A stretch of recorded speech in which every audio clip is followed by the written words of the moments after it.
Dear friends, I'm operator Starsky, and this is day 1027 of Russia's three-day invasion of Ukraine. Intensive combat rages in Kurakhove. North Korean troops adopted the tactic of Russian meat assaults.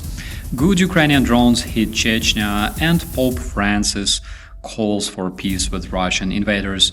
This is the Frontline Focus. Let's roll.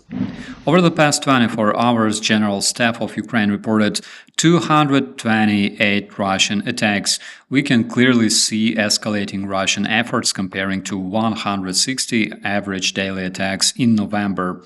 Russian invaders conducted 36 airstrikes and more than 4,000 artillery strikes. Russian attacks were happening around Vovchansk and Kupiansk. More than 20 attacks were reported near Liman, where the Russian terrorists attempted to establish a foothold between Ukrainian positions. 34 attacks reported on the Siversk direction. 4 attacks took place around Chasiv Yar and its outskirts.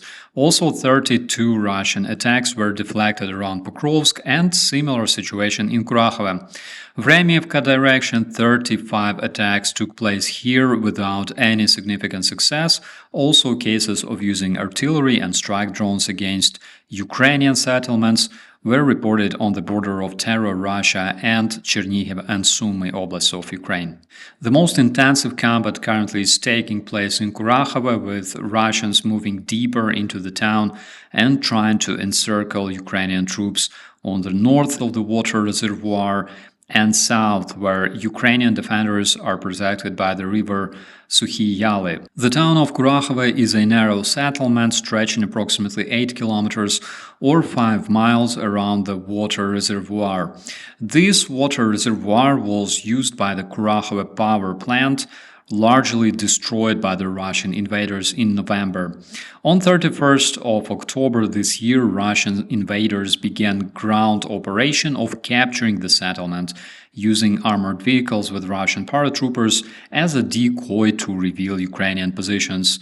Note that this tactic is not effective if you don't care about your soldiers, of course. But it took Russian invaders almost 2 months to gain control over approximately 4 kilometers of the town. Just to remind you, it took Ukrainian troops about 2 weeks to capture 1,000 square kilometers of Kursk Oblast. And speaking of this direction, 38 Russian attacks were deflected here over the past 24 hours. However, the most interesting action took place on 14th, 15th of December, when the North Korean troops were ordered to advance against Ukrainian positions. We're lucky to have footage showing exactly how the North Korean advance looks like, with platoons marching across an open field like in 1941. Happy Ukrainian HIMARS operators reported they have never seen anything like that. I'm sure North Koreans also had no experience encountering Ukrainian cluster munitions, but unfortunately they won't be able to tell about it. Legendary Madyar shared his footage showing mixed Russo-North Korean soldiers after the process of demobilization. Obviously, North Koreans adopted traditional Russian tactics of meat assaults. However, I assume they'll need much more men to make it work. In the meantime, good Ukrainian drones were spotted hitting a military base of Kadyrivite Spetsnaz in Chechnya. Earlier, Kadyrov stated that even if 5,000 airplanes invade Chechen airspace, they will be undoubtedly exterminated by the Russian air defense, and I think that people experience all sorts of illusions when they consume illegal substances. Besides Chechen military bases, the good Ukrainian drones visited Russian oil facility in Oryol. According to the reports, the place keeps burning for 2 days straight, which is confirmed by today's footage. Roman Pope Francis, while visiting Corsica, stated that Ukrainian defenders and Russian terrorists are basically, quote, cousins who must find a common ground, end of quote. You know, as a person raised in a Christian family in Ukraine, I find it deeply insulting when people like Pope Francis compare my people to atrocious Russian invaders, and it just shows how little he knows about Ukraine. I think a good way to fix it would be actually visiting our country. But I bet $10 that we will not see this happening before the war is finished, since in 1027 days of Russian aggression against Ukraine, Pope Francis made no attempts of visiting place that requires presence of people like him. Approximately 80% of Ukrainians are Christians. A big number of them consider themselves Greek and Roman Catholics. And in my opinion, it would be extremely good if Vatican finally joins numerous Christian, Jewish, Muslim communities and different volunteers coming to Ukraine from all around the world to assess the situation, to see what's happening in real life and support our people.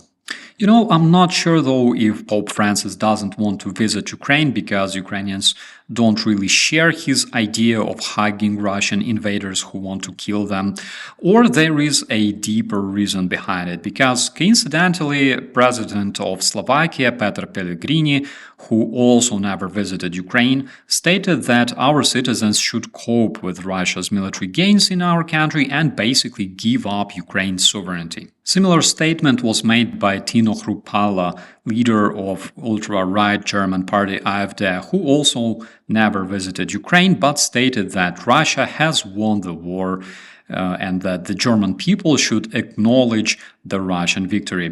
AfD, by the way, is the same party where only this year a bunch of Russian and Chinese spies were arrested by the German counter-espionage service. Why is Russian propaganda so vocal lately? To understand why, take a look at the recent collapse of the Russian ruble and also the fact that Russian industry and economy are obviously choking in the war that Putin doesn't know how to end himself. For example, we can see Russian terrorists claiming glorious victories, capturing smaller towns and villages while being completely unable to take control even over a single major city in Ukraine. That's why they need somebody on the international stage to spread disinformation about the Russian success. And we will see more of that the faster Russia approaches its inevitable collapse.